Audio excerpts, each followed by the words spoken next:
When people try to explain what sound is, they often liken it to ripples in a pond, a series of traveling compression waves radiating outward from the source. We can make a graph of sound. We can measure the level of sound. We can record the intensity of sound. But a real picture of sound is more complex.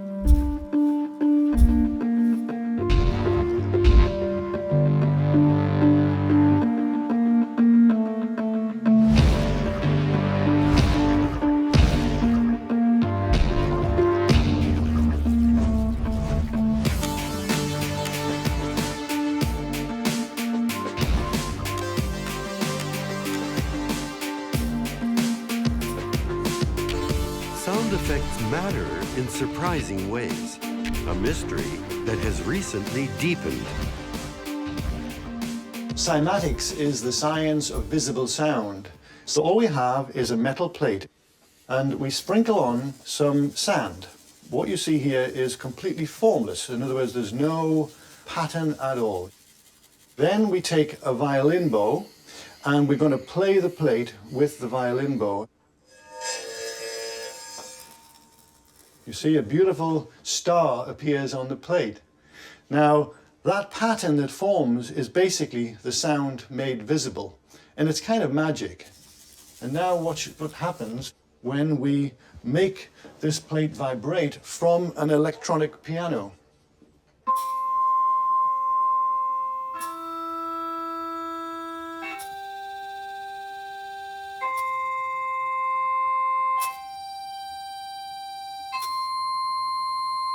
Isn't that neat? John Stuart Reid of Keswick, England, is the co-inventor of a new instrument called the cymoscope. It converts sound into three-dimensional geometric images in water. What's happening is the sound is actually compressing water molecules under the surface and actually creating a kind of lensing effect to allow light to bounce off those subsurface structures. So here you see that there's a pattern forming in the center. If I put my finger in, you can see what happens, that it actually disturbs the pattern completely. The pattern is now gone, it's gone into chaos. If I take my finger out again and leave it for a second or two to restabilize, you can see that the pattern starts to come back again. So that's really interesting, isn't it? Here we have the beautiful song of a humpback whale.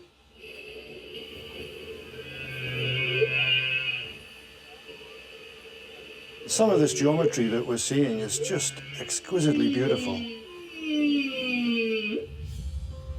When we look at some of the other cymoscope images, we are seeing so many forms that resemble early life forms in the ocean.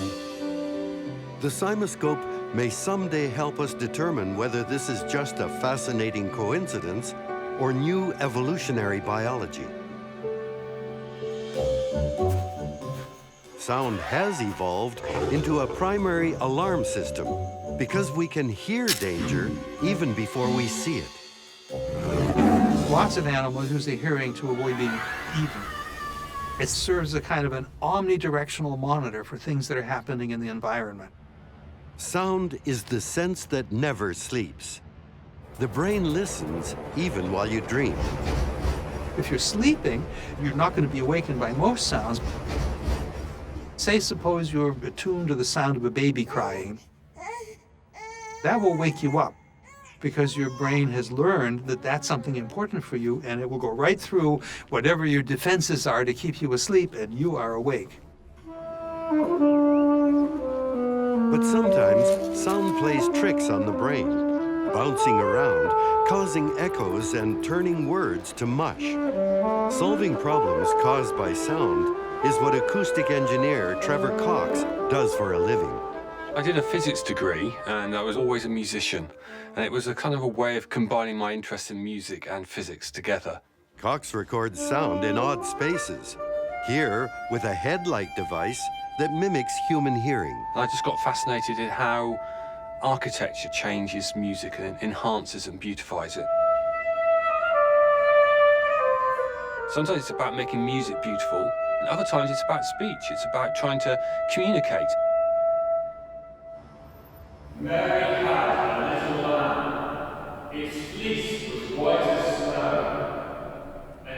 At the town hall in Manchester, England, Cox explains the hearing problem caused by reverberation. In a big space like this, you have to talk slowly to make the speech intelligible. When I talk in a building, you don't just get the sound straight from my voice, you get the reflections off the floor, the walls, and the ceiling.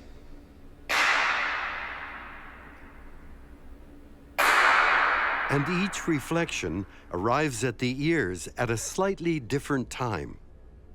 That amplifies my voice, and it's one of the reasons it's very easy to project your voice in a space like this. But it's not very good for speech, because the words start running into each other as the previous word lingers and mingles with the next one. It makes it a bit unintelligible. To hear an extreme example of this, go to Pisa, Italy, where there is a second, less famous tower called the Baptistry of St. John. Here, opera singers demonstrate some remarkable acoustics by singing notes that linger so long in the air, a singer can harmonize with himself.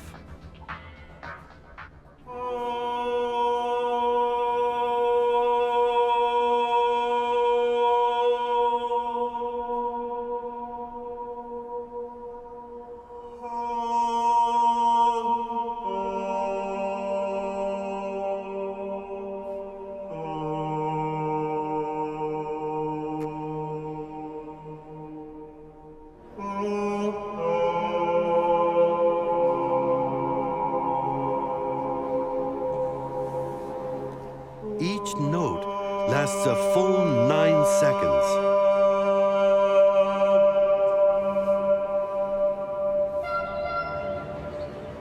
Good acoustics are more than just entertainment. If the announcements in a train station, for example, are garbled,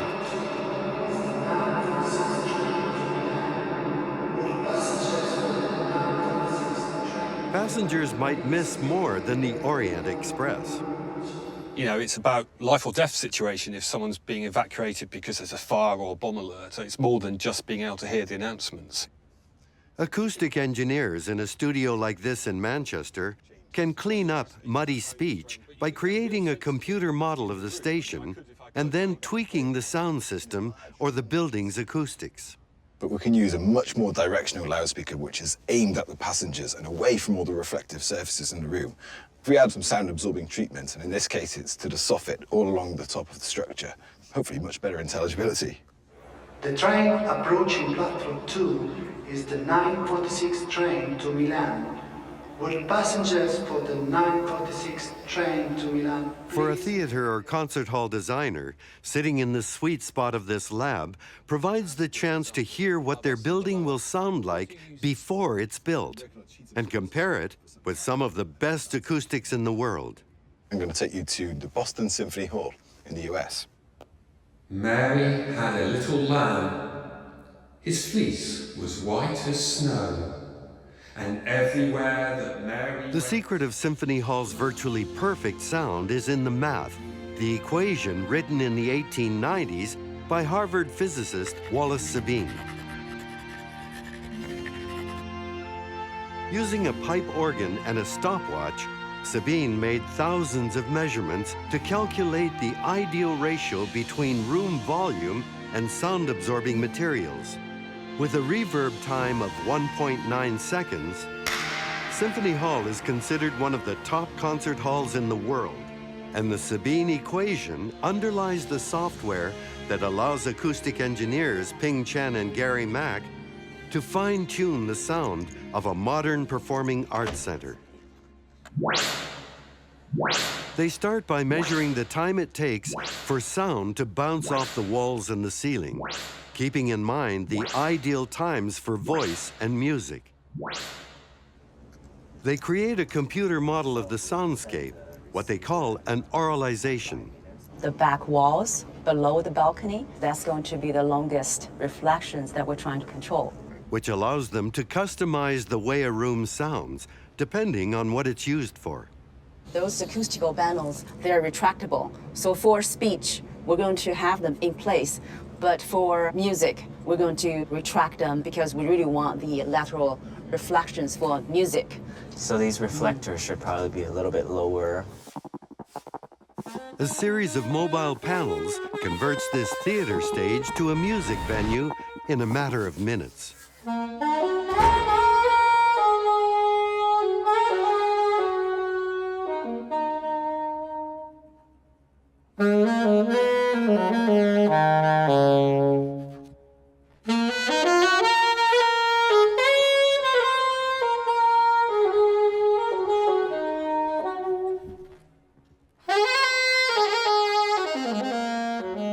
We make the space sound like it's supposed to sound.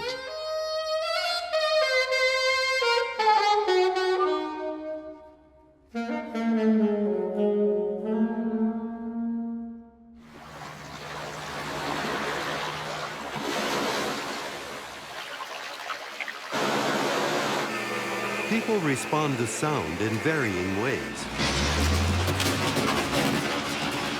Much depends on who's listening and what's making the sound. Usually the sounds of nature, even when loud, tend to be less annoying than the sounds of modern life. But how much is too much? A decibel meter measures the level of sound pressure. Normal conversation is roughly 60.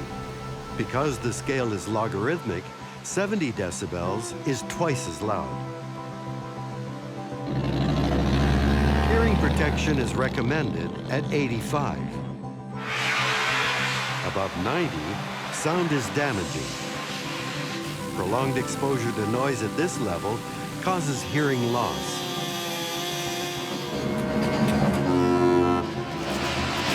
Pain begins at 125. Loud sound produces a fight or flight response. Stress, anxiety, increased heart rate, loss of sleep, fatigue, and social conflict have all been linked to louder environments.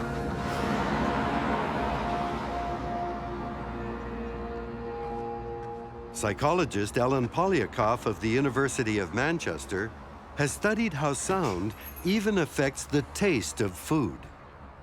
For this experiment, we wanted to target specifically salty flavoured foods and sweet foods. We asked participants to wear the headphones. So there was one condition where there was no noise at all, one where it was quiet, so this was 45 to 55 decibels, or louder noise, which was the 75 to 85 decibels. The participant would close their eyes, so they didn't know which of the foods was coming, and they would reach out and then they would eat it. People found that they rated the food less sweet and less salty in the presence of the background noise. This may explain why airline food often tastes bland. One theory is that high background noise prevents the brain from fully processing other sensory input. The white noise actually distracts you from processing the taste as much as you might otherwise do so. So it appears less strong to you because you're distracted.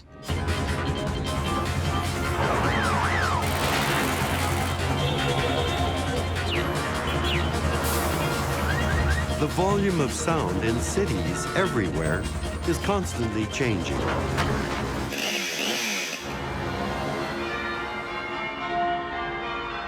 Sounds that used to be strong and clear are getting lost in the din of urban noise. So isn't that a great sound? Right? Right in the center of Vancouver? Barry And to think that Truax is that an sound has been emeritus here for professor 100 of years, acoustic right? communication at Simon Fraser University. Truax believes the preservation of iconic sounds, or sonic landmarks, is just as important as preserving a city's visual landmarks. He and a team of researchers set out to measure how far away they can hear the bells of Holy Rosary Cathedral. His concern is that the roar of the street is drowning out the city's historic sounds. It really began in the early 1970s with a much more ambitious title, the World Soundscape Project. The Canadian composer R. Murray Schafer, who taught at Simon Fraser University, decided that instead of being just anti-noise, that it would be much more positive to create a soundscape approach, which is sound marks as oral landmarks. And so first of all, it gets everybody thinking, well, what is so special?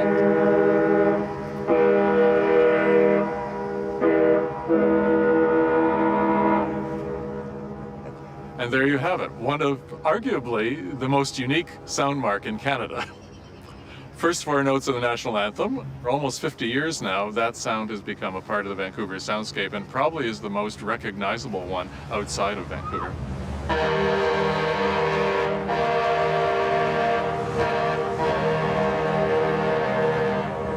What Murray Schafer created with the World Soundscape Project was a whole new field of study called acoustic ecology. It's essentially an oral ethnography, right? That you actually understand society like an anthropologist would, but using your ears and not just your eyes. These bells used to be heard all over town. Now, even if you listen carefully, even if you can still see the bell tower, the sound is lost after a few city blocks.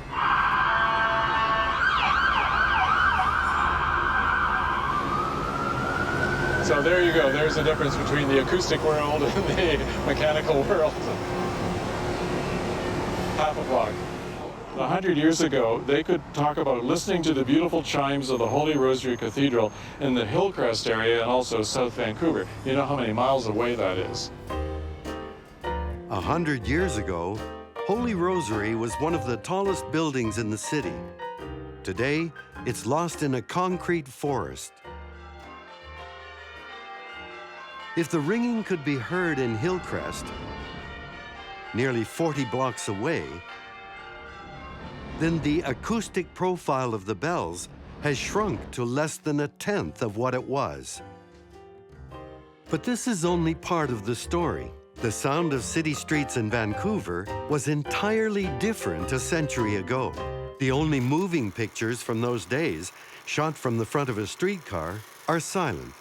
But with the same technology used to create movie soundtracks, it is possible to experience what the city sounded like in 1906, when the bells were new. I'm trying to make people jump into the scene and live the scene. So I thought, well, maybe what we'll do is we will play a bit of the scene, look around us, and see what we hear.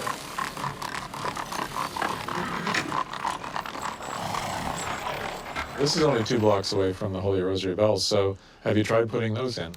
Oh, for sure.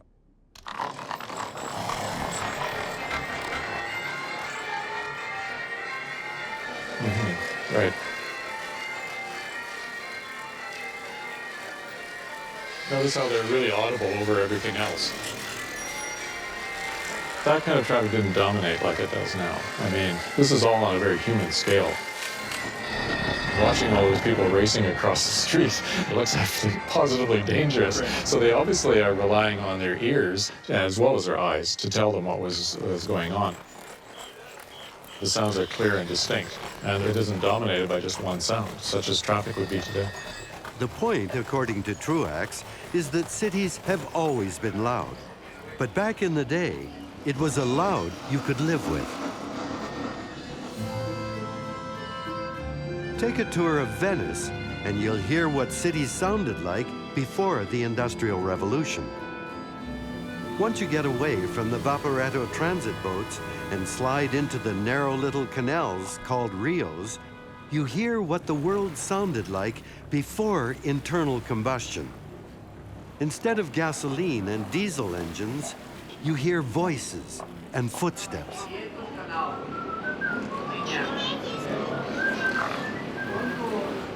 But even here, sound has long had an uncanny power over people's lives.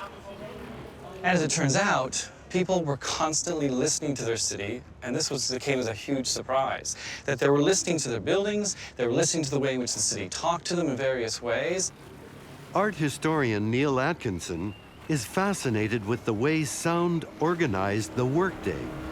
Long before radio, TV, and the internet, and even Holy Rosary in Vancouver, bells were a primary means of communication. Before people had watches, the sound of bells controlled their every waking moment. And it wasn't just the church that rang them.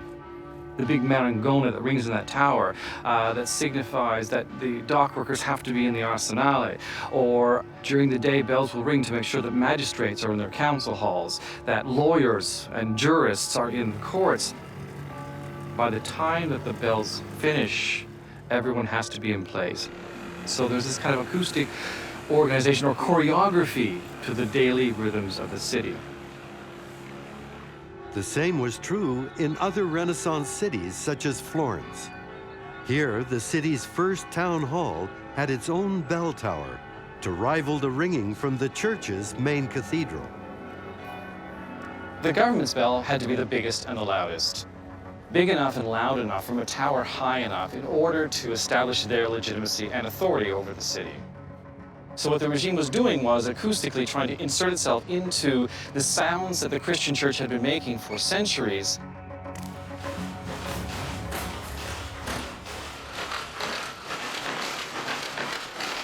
But it wasn't just City Hall and the church that wanted to control sound. In 1378, wool workers who toiled at looms like these, who had no voice in government, launched a revolution by seizing control of the bells. Within a few minutes, 8 bell towers around the periphery of Florence were ringing to signal and coordinate what turned out to be one of the first, if not the first, successful worker revolution in Europe. Having hijacked the bells, as many as 10,000 workers swarmed into the public square outside City Hall to voice their demands. And this is exactly what happened in Tahrir Square in 2011. When Egyptians gathered in the square, who wouldn't stop making noise, who would not leave. The bells were the Twitter of their day. The sound of the crowd penetrated the walls of the palace, so much so that the government gave up. They came down, they handed the keys to the palace, and they literally went home. The people had finally won.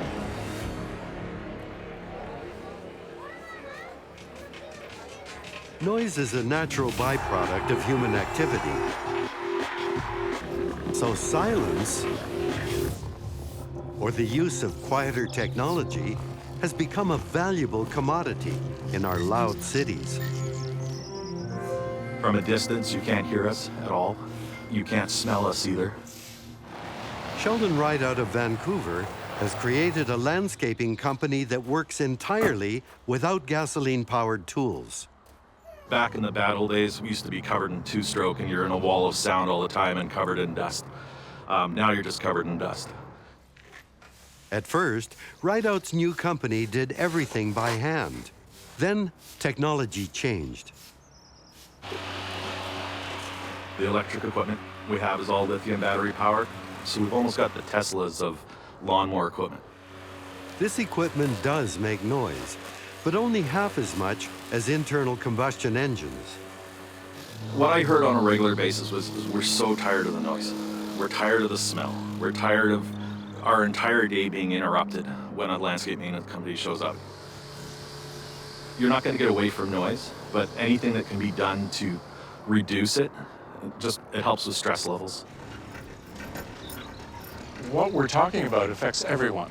Whether you say, oh, I can get used to it, it doesn't bother me, or something like that, but it always has an effect, both physiologically, psychologically, and in terms of communication. It's, in many cases, the soundscape that gives you a quality of life. What if sound were your primary means of finding food? Your main method of survival? That's how it is for big brown bats. Bats are really neat animals, and they have to be able to do everything without relying on vision. James Simmons, a professor of biology at Brown University in Providence, Rhode Island, is setting up a maze of plastic chains. He and postdoc Kelsey Halm are testing the ability of bats to navigate with sound to help improve sonar navigation by humans. Bats are very comfortable flying through the branches and leaves of vegetation. And while they're doing this, they're looking for insects. And they're flying several meters per second. So the experiment uses a slow-motion camera and simulates the bat's natural environment. So the way we thought to do this is to replace the vegetation with these black plastic hanging chains. You get something acoustically very similar to a whole field of vegetation.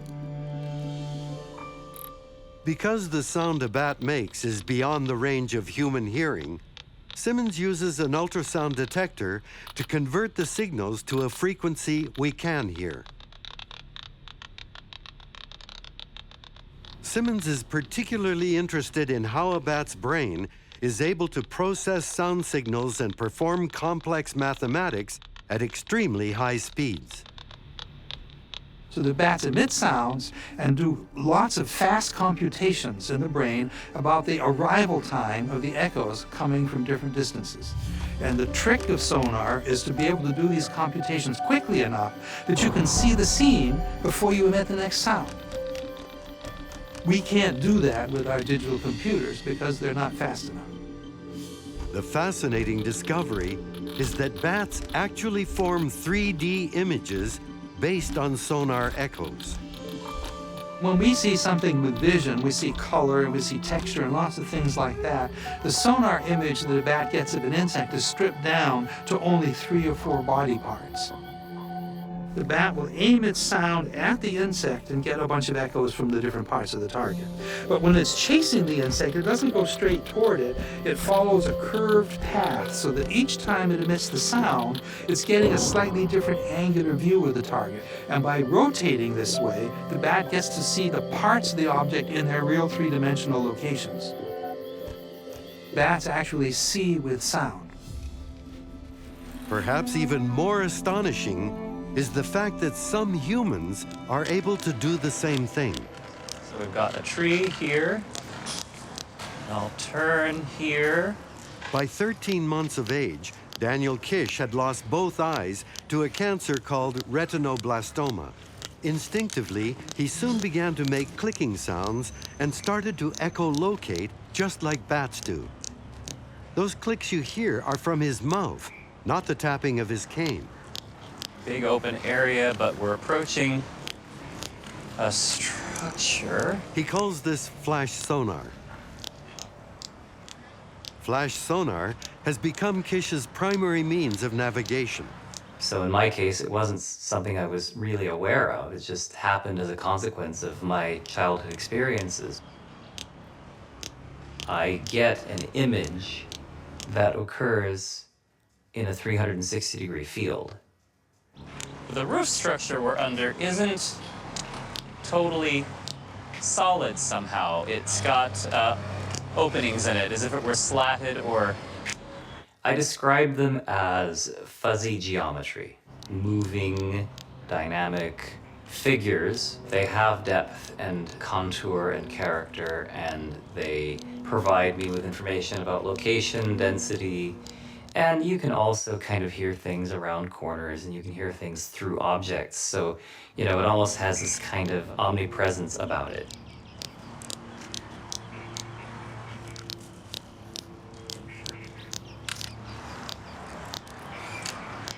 As a kid, I was raised to think of myself as pretty unremarkable.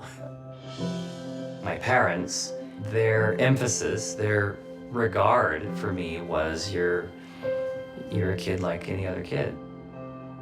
He got his first bicycle at the age of 6.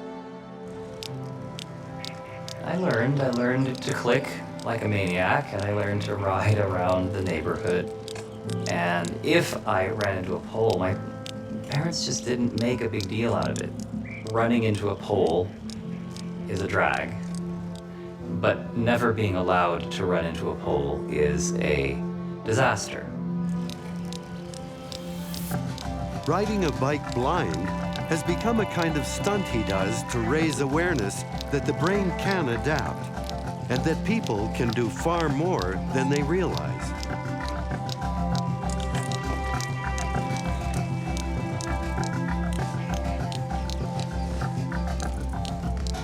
15 years ago, it was just unheard of. So if you don't close your eyes for just a moment, okay, and you're going to learn a bit of flash sonar.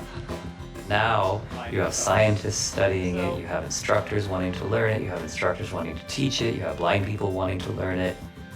Being able to navigate comfortably in any environment, under any circumstances, nothing can be more fundamental to freedom than being able to do that. We asked him to draw a picture, to recreate from memory the image he got from nothing more than the sound of clicks. I'll just do a little dash line here. And remember, and then we he had never set foot in this pavilion before today. And then we had another column kind of across the way here. Definitely taxing my artistic merits here. Should I say ta-da? Ta-da! The accuracy of the image is uncanny. It shows that there's an actual imaging process taking place. You're using sound instead of light to create a picture. Okay. Well, I was right about the roof. So humans can see with sound just like bats. But bats have an advantage. They aren't affected by noise. Back at Brown University in Providence, Professor Simmons explains that bats normally live in a very loud world. The sonar sounds of many bats are 120 to 130 decibels of sound. If you have 50 bats all flying around in the same small space, all the bats in that space are exposing themselves to this intense sound. And they appear not to suffer the noise-induced hearing loss that follows that, something that we would normally suffer. And we need to find out what it is they're doing to protect themselves.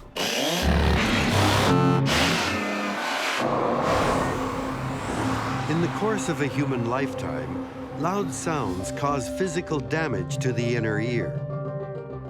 Tiny hair cells in the cochlea convert sound waves to electrical signals that go to the brain. The cells most prone to noise-induced damage are the ones that act like an amplifier for soft sounds. With hearing loss, people who have cochlear damage, those outer hair cells get damaged, so you lose the amplifier. Basically, you lose the knob for turning it up on your stereo system.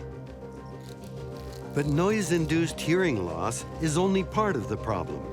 As we age, the brain's processing of audio signals slows down, making speech harder to understand. So it's not just a question of turning up the volume. Our auditory system is able to pick up little small gaps in speech. A common example is the word say versus stay.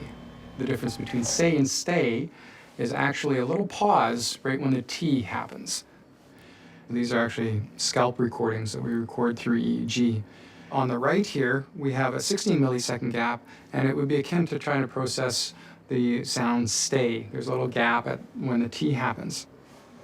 With age-related hearing loss, these gaps are harder to detect, so T's and other consonants become muddy. So you can hear, A, E, I, O, U, but you're having trouble with the consonants that surround those vowels. At the University of South Florida in Tampa, scientists are testing a new drug that might help. In a study that began with mice, they learned that the drug can improve sound perception by stimulating nerve channels in the brain.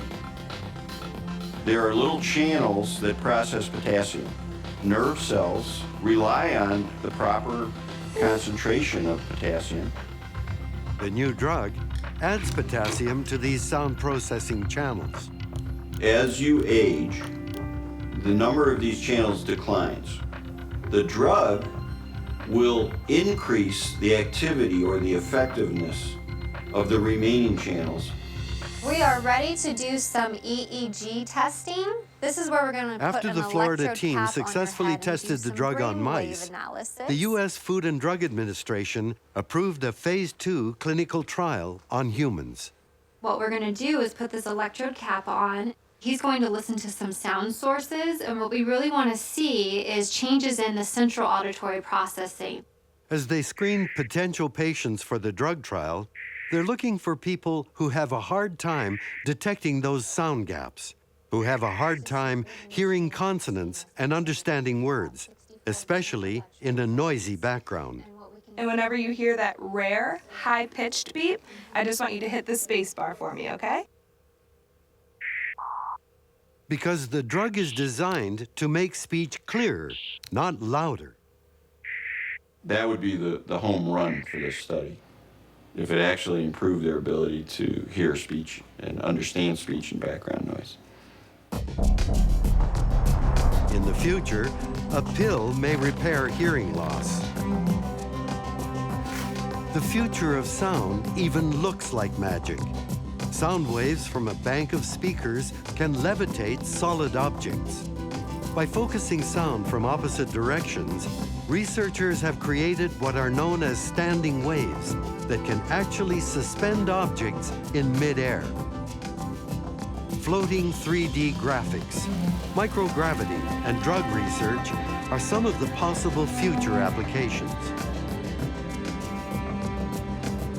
Sound has already transformed medical science when researchers at Brigham and Women's Hospital in Boston married an MRI scanner to an ultrasound device.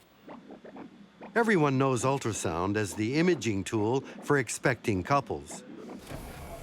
This team is using sound to burn away tumors, a form of surgery without a cut or a single drop of blood.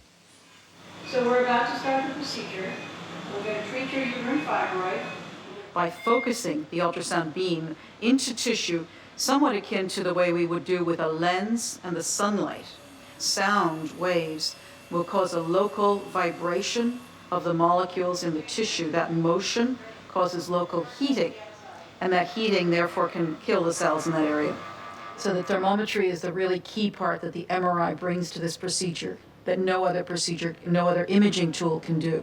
We're seeing in real time the signal intensity changes. You see how this area has become white, but that shows me that that's exactly where the energy is being deposited inside her fibroid. Once we get above 55 degrees C, the cells are dead. But this is just the beginning.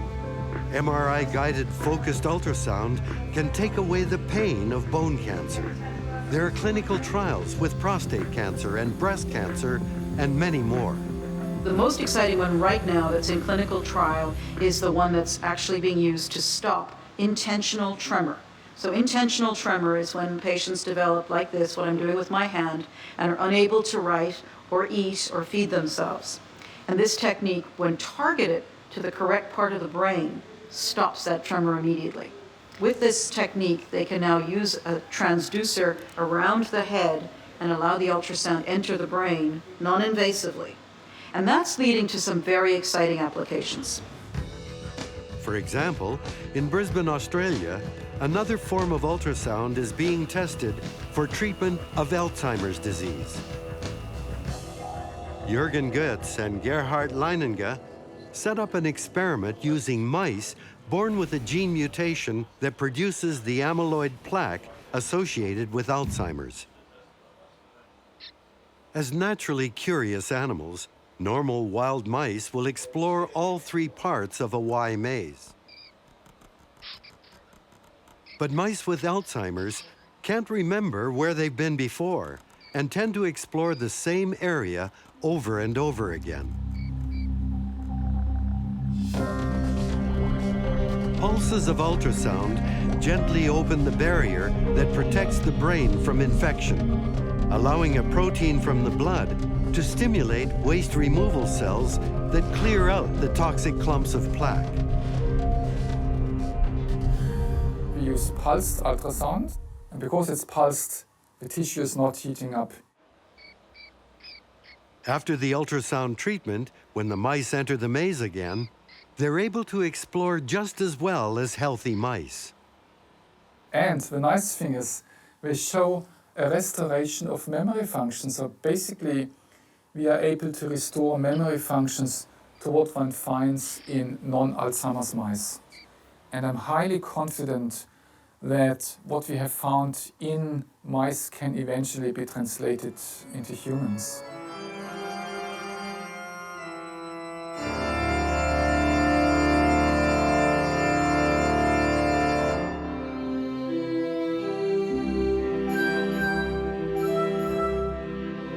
So the sound we can't hear is curing disease, and the sound we can hear shaped our history, brings harmony to the structures we build, helps us navigate the natural world, and creates fascinating geometry that may hold the key to other mysteries. Sonic magic indeed.